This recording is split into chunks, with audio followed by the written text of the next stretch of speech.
तुमसे तुम तक एक नया अध्याय। माफ कर दो बेटा, मुझे माफ कर दो। आर्य की माँ अनु के सामने हाथ जोड़कर खड़ी है।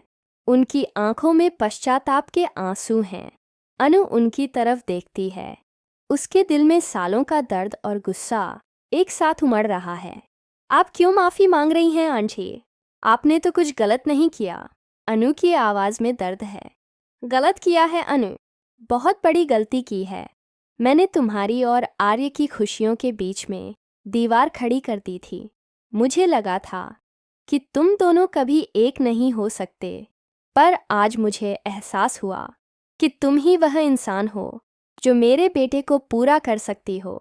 आर्य की माँ फूट फूट कर रो पड़ती हैं। यह दृश्य देखकर आर्य को भी दुख होता है। वह अनु की तरफ बढ़ता है और उसका हाथ पकड़ लेता है।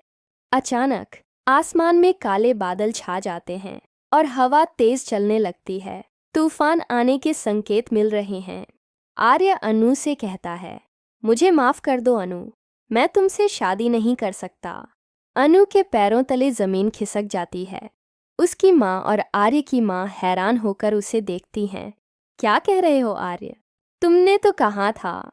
अनु की आवाज़ लड़खड़ा जाती है।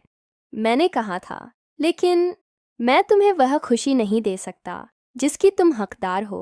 मेरा अतीत, वह मुझे आगे बढ़ने नहीं देता। आर्य अपनी बात पूरी भी नहीं कर पाता कि अनु का हाथ उसके गाल पर पड़ता है। एक जोरदार थप्पड़ की आवाज़ गूंजती है। मेरा अतीत क्या है आर्य? मेरा प्यार, मेरा विश्वास। क्या तुम उसे भी अतीत बनाना चाहते हो? अनु की आंखों में आंसू हैं, लेकिन उसकी आवाज़ में दृढ़ता है। अगर तुम मुझसे शादी नहीं करोगे तो मैं भी कभी किसी और की नहीं हो पाऊंगी। मैं तुम्हारी जिद के लिए अपनी जिंदगी बर्बाद कर लूंगी। आर्य की आंखों में अनु के लिए बेपनाह प्यार नजर आता है। वह अनु की तरफ बढ़ता है, उसके गाल पर हाथ रखता है जहां अनु ने थप्पड़ मारा था। मैं तुमसे शादी करूंगा अनु, तुम्हारे बिना मैं जी नहीं सकता। आर्य की आवाज में प्यार और समर्पण है।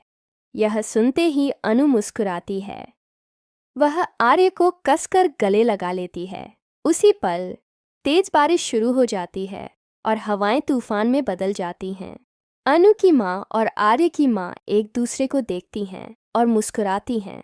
लेकिन कहानी में एक नया मोड़ आता है।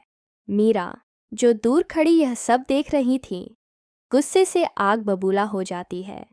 वह अनु की तरफ बढ़ती है, हाथ उठाकर उसे थप्पड़ मारने के लिए, लेकिन अनु उसका हाथ पकड़ लेती है।